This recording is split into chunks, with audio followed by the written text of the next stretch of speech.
Hi, welcome to Sue Marie P. My name's Sue and today I'm going to share my Spelt Cinnamon Pistachio Scrolls or buns. I've fallen in love with baking with spelt, and these buns were something that I made up a few weeks ago and they were so delicious that I thought I really need to share the recipe with you. So I'm going to do it in my KitchenAid today with the dough hook, but feel free to do it by hand. So in this bowl I'm going to put 270 grams, which is 1.5 cups plus 1 tablespoon of white spelt flour. And this recipe is adaptable if you just want to use regular flour, but I'd probably use a strong bread flour.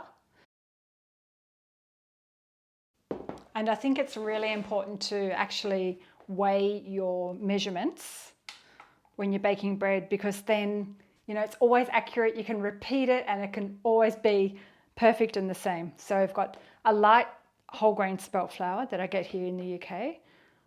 I love the texture of this one, so that's 270 of that as well.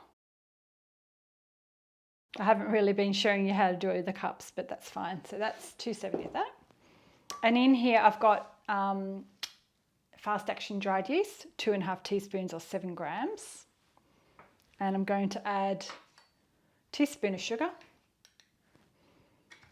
And I need salt, but I'll pop that in later. So I'm just going to whisk that together. So before I started, I've warmed up my milk.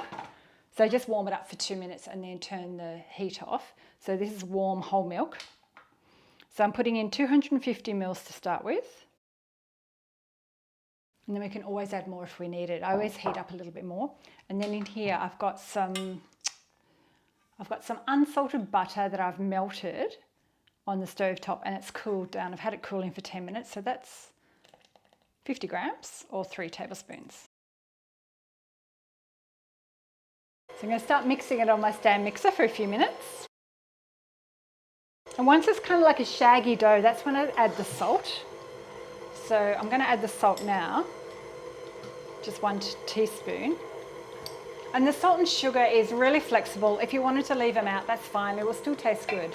I think with this style of dough, it's about the richness of the eggs and the butter and the milk, which I need 2 eggs. So I'm going to crack 2 eggs into this bowl and just whisk them and beat them a little bit before I pop them in. And with spelt bread, it's really important not to over knead it. Only really needs about 3 to 5 minutes if you're doing it on the machine. So I'm going to pop my timer on for 5. It's different from regular strength flour. Regular strength flour has more gluten, so the fibres are longer, so you can stretch it for a lot longer. But spelt fibre is shorter. So I've researched and found out, and just by trial and error, I've realised that it doesn't actually need as long. Just going to pump that speed up a bit. I forgot the really important thing. I need my cinnamon. I need 2 teaspoons of cinnamon. So I've run out of my jar, so I'm just using my shaker here. Wouldn't be cinnamon bread without cinnamon. I should have added that with the flour, so apologies. Sometimes I'd start talking and I forget what I'm doing. Okay, cinnamon's in. I just checked my notes on my computer and went, oh, where's my cinnamon? And then we also add cinnamon inside the filling as well. So if cinnamon's not your thing either, just leave it out. I'll do a little clean up while that's mixing. I'm just wondering, it looks a little bit moist, so I've still got 2 minutes. I'll give it 2 more minutes. If you find it looks a bit too sticky, you can add a little bit more flour. Sometimes the weather and different brands of flour react differently.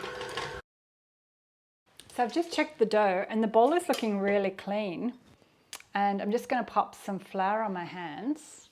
You can either use flour or oil. And I'm going to just bring that off the hook. So that was about 4 minutes, and I didn't add any more flour because it started looking really good.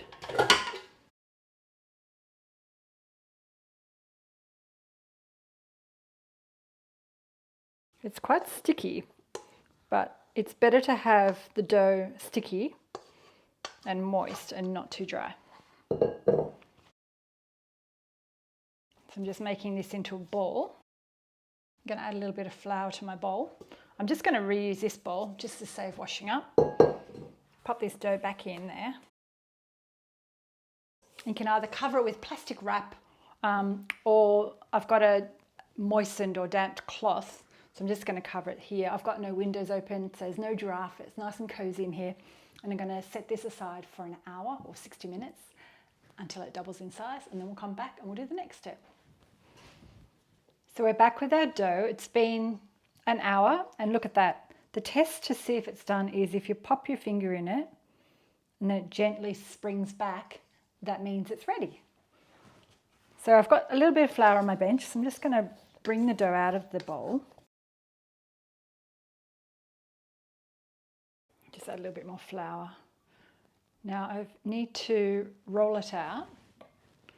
Oh, just before you roll it out, if you're making this at home, you want to prepare your baking tin. I like doing it in my square brownie tin because it always looks good and I get 9 even pieces. And I've just greased the base with butter and lined it with paper.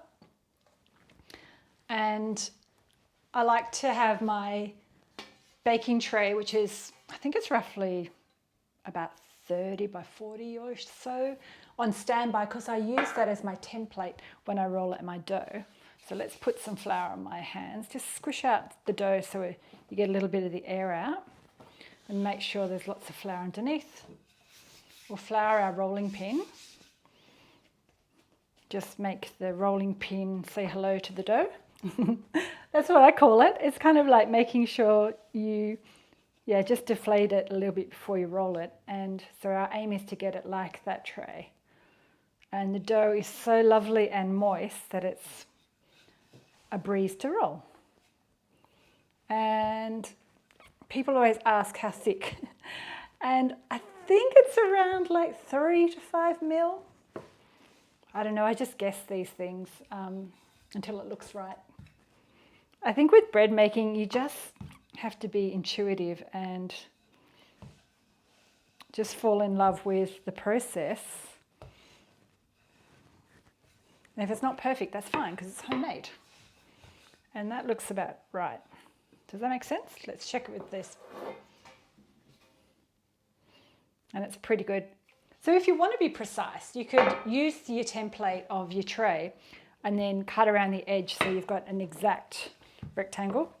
But I don't. I just do it like so. And next thing I do is I grab my tablespoon of butter. And you can, I'll just grab a knife and we'll spread that over. I know some people mix everything together, but I like this way. I think it's easier. And I leave like a little border around the edge. And I'm just using salted butter today, but you can use unsalted. And then we've got our dark brown sugar. You can use light brown sugar. There's 100 grams. I think that's about half a cup. You can do more or less, but I've found that this is kind of gives you a nice kind of caramelly inside. I'm just sprinkling that all on.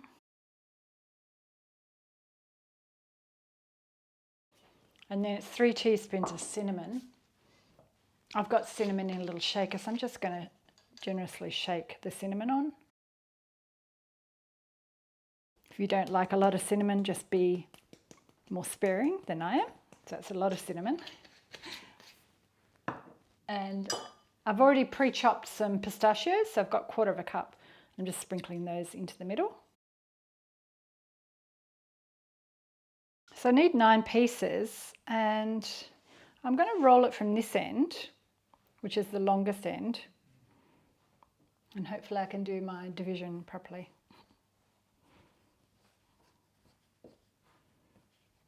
You can also wet the edges, that border, with butter.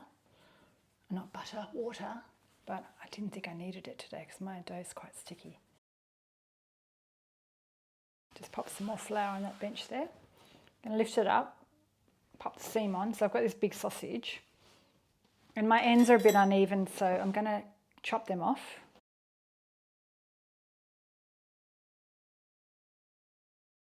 So I need 9, so let's do a little bit of a template 1. I'm going to start at this end. So what you do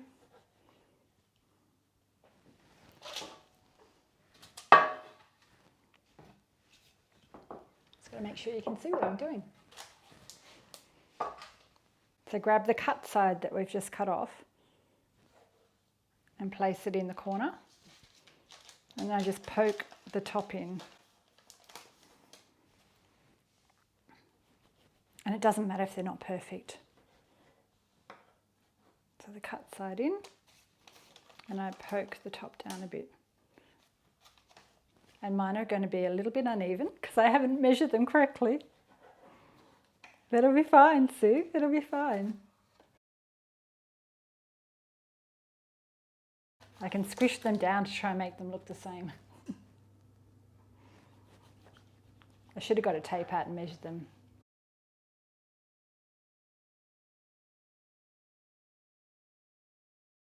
Okay, we've got a few different sizes because I was like rushing and not paying attention. Okay. I've got some leftovers here, I'm just going to sprinkle that on top. So I've got some little ones on the side and some big ones there. So maybe I'm just going to reposition those so we have the big ones in the middle and the little ones on the side. If you're making this at home and you're watching me, maybe measure it and don't do what I did. Okay, I think that'll be fine. So what happens now is we need to do what's called the second proof. So I need to rest it for 40 minutes. I need to head out for an appointment. So I'm going to pop this in the fridge and show you how you can just make it like the day before, or you can pop it in the fridge and bake it when you're ready. So I'm going to cover this with some oiled plastic wrap and rest it in the fridge. But if you wanted to bake it straight away, just rest it on your bench for 40 minutes and then bake it. Oh, I'll just show you how I cover it with plastic wrap. So you can put the damp cloth on, but I find that the damp cloth kind of sticks to the dough. So I've drizzled some oil on my plastic. And I'm just going to place it over the top like that. And I'm going to rest it in the fridge. So when I made these a few times before, I rested it in the fridge the night before and then baked them the next day. So I'm going to pop this in the fridge and then we'll come back. So I'm back from my appointment and I've removed my buns or my scrolls from the fridge. And they've kind of like risen in size. And I've just poked them in the middle and they're ready to bake. So I'm going to bake them in my 180 degree preheated oven for 18 to 20 minutes. And then we'll do the maple glaze. A little tip, when I'm baking my buns, I pop a little ramekin of water in the base. Pop my timer on for 18 minutes and I'll keep an eye on them. So in the meantime, I'm going to make my glaze. This is optional. So I'm just trying to sift my 135 grams or 1 cup of icing sugar. I thought of a really good excuse why I've got different sized buns. I can eat the small ones and I can give my husband the big ones. So if you're making them for a family, it doesn't have to be perfect and they don't all need to be the same size, because when they're different sizes, it suits everyone's different tastes or appetites. Okay, stop talking. Let's get mixing. Okay, a tablespoon of maple syrup. My tablespoon's dirty, so I'm just going to use a generous dessert spoon. And a teaspoon of vanilla. I'm going to whisk those together first. So I'm going to drizzle in a tablespoon at a time. Because I want a drizzly glaze, it needs to be a bit runnier, so I've got 2 tablespoons. And I'm just going to whisk this by hand until it's smooth. I think I like the woodiness of the maple syrup. Okay, that's ready. And I'm just going to use this spoon to drizzle it on top when it's all. Set it to one side and I'll get my rack out so the buns can sit on my rack. So our pistachio scrolls are all baked, and have a look at those. Don't they look amazing? Well, I think they do. And I should have mentioned that if you didn't want to make the optional glaze, you can egg wash them before they go into the oven. But I'm just going to drizzle this glaze on now. And I'm just going to do it in a diagonal while it's warm. If there's any of the glaze left over, you can serve it with them on the side. And for fun, I'm just going to sprinkle them with some more pistachios because, I don't know, I love the pop of green on the buns with the pistachios. Pistachios make everything look better. It's kind of like a festive touch, isn't it? And the odd sizes don't look too odd anymore. I'm going to let them cool for about 10 minutes before I cut them up. So I'm back with my cinnamon pistachio scroll, and I've just chopped one in half. They're best served warm, straight out of the oven. Great for breakfast on the weekend. Perfect for Christmas breakfast, to bake for Christmas morning. Hit the thumbs up if you've liked my video. Pop a comment below if you like this video. Share the recipe, try baking this at home, and let me know if you give it a go, and yum. Cinnamon, pistachios,